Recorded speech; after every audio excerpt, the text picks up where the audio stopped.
Sinong mag-aakala na ang daming pinagdaanan na magandang cake na to? Hi mga ka-twin bakers, kamusta kayo? So yung cake vlog natin ngayon ay gagawa tayo ng trending na blow a cake or blow my cake. O ano ba yung tama? Pero bago ang lahat, gusto ko munang i-shoutout yung suki namin na si Ma'am Labs Lisa. Na siya yung umorder ng cake na to para sa 11th birthday ng anak niya. At pinapa-shoutout niya nga din dito yung sister niya na si Ma'am Arlene Villarreal. Na lagi daw nagla-like and share sa mga videos namin. Thank you so much po, Ma'am. So first time nga lang namin gagawin yung ganitong cake design. At ito nga daw yung nagtitrending ngayon. Yung size ng cake namin dito ay 6x8. Medyo mataas nga, kaya naglagay ako ng 2 Zagus straw. Moist chocolate yung flavor ng cake, chocolate whipped cream, and caramel yung filling. So kailangga nga yung pinasa niyang inspired design, pero babawasan lang daw yung mga flowers. And ginawa lang namin na light pink yung base ng cake natin dito. In short, kami na lang din nag-decide kung ano yung gagawin naming design dito sa cake. Para naman dito sa clip art na ilalagay natin dito sa harap ng cake, nagprint lang kami ni Vera. Ay siya lang pala nagprint nito. Yung picture ay kinuha niya lang sa Pinterest. And dun sa butas ng bibig ng babae, gumamit lang ako ng precision knife. Pinutasan ko lang siya na magkakasya yung ganitong straw or paper straw. So ito nga lang yung isi-search nyo sa Pinterest. Surprised Woman Pop Art at madami nang lalabas dyan. Then proceed tayo dito sa malaking pagkakamali na nagawa ko dito sa cake na to. Pagkakamali kasi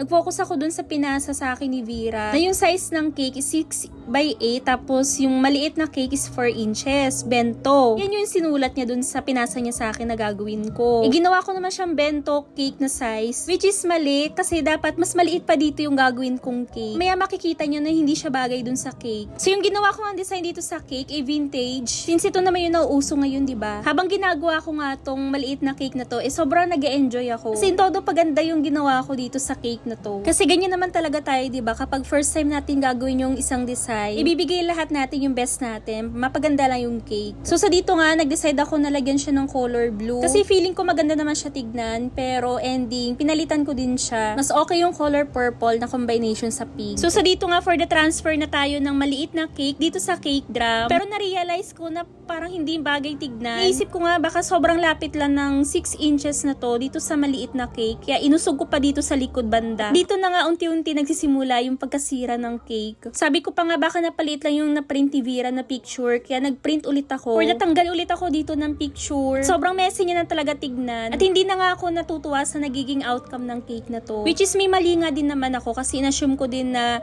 bento size yung size ng maliit na cake na to. So kahit pinalitan ko na nga din dito yung size ng clip art, hindi pa rin siya bagay dun sa cake. So may mali talaga dito sa harap ng cake kasi natatabunan nga. Medyo malaki kaya wala akong choice kundi inulit ko talaga siya. Sasayangan nga ako sa ginawa ko pero hindi naman pwede na ito yung ibibigay natin sa customer. Ako nga na mismo gumawa hindi nasisiyahan sa ginawa ko. Ano pa kaya kung sa customer na, diba? So dito nga gumamit ako ng cutter. Mga kulang-kulang 3 inches yung size ng cutter na to. Which is ito talaga yung nababagay na size dun sa maliit na cake. So fast forward at ito na nga yung kinalabasan ng maliit na cake. Inalitan ko na nga din dito ng purple, yung sky blue kanina. So for the assemble ulit tayo dito. Bali, finostingan ko ulit yung cake. Kasi hindi na nga siya maganda tignan. Good thing, in advance ko siya ginawa. Kaya napakadami ko pang time in case na nagkamali man ako. So nakikita nyo naman na ganito talaga kaliit yung nababagay dito sa harap ng cake. Hindi overcrowd tignan. Tapos dito nag-start na din ako maglagay ng mga artificial flowers. Nag-mix lang kami ni Vera ng iba't ibang color ng mga bulaklak. Then syempre, wag natin kakalimutan yung candle dito sa maliit na cake. So ang dami nga nagtatanong ko na doon nilagay naming powder dito sa cake. Ilagay namin dito ni Vera ay silver dust. Tapos nag-mix din kami na pink na powder. So kayo na nga lang din mag-discarte kung paano inyo mapapalusot dito sa maliit na paper straw yung mga powder na yun. Pagka umaga na nga ako nito naglagay ng powder dito sa cake. Kasi naka-overnight chill yung cake na to. Nag-worry ako baka mag-moist yung powder kapag nilagay ko siya kagad. Tapos hindi rin gano'ng kadami yung nilagay kong powder dito. Yung sakto lang. At ito na yung kinalabasan ng ating cake. So yung cake nga pala na to ay napresyohan na ni Vera ng 2,000. Which is sabi ko sa kanya lugi, dapat mga at least 2-3 pataas. Kasi mukha lang siyang simple gawin pero mahirap din pala. Pero okay lang kasi first time lang din namin ginawa yung ganitong design. Very thankful naman kami kasi successful yung ginawa namin dito sa cake.